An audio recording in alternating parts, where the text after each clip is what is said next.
बनावतानी, मुर्गा चावल हम बनावतानी, पार्टी साटी हम बनावतानी, मुर्गा चावल हम बनावतानी।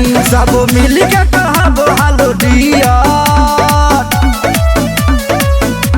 ए जानू हैप्पी न्यू ईयर, ए डियर हैप्पी न्यू ईयर। ए जानू हैप्पी न्यू ईयर, ए dear happy new year. Music by Chandan Sharma.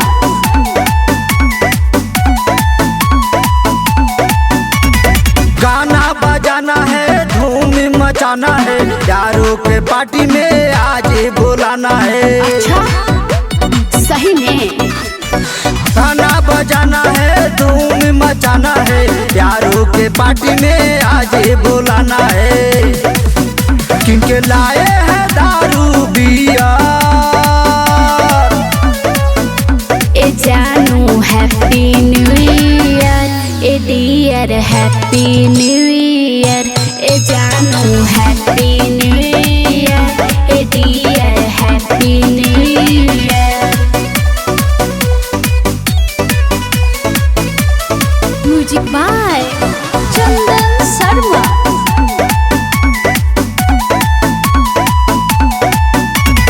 खुशियाँ मनाना है, डांस दिखाना है, डांस देखा के चावल चिकन खाना है। तब तो मजा ही आएगा।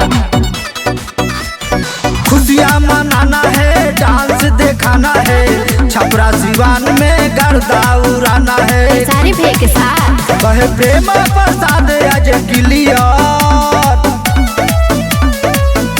ए जानू हैप्पी न्यू ईयर, ए डियर हैप्पी न्यू ईयर।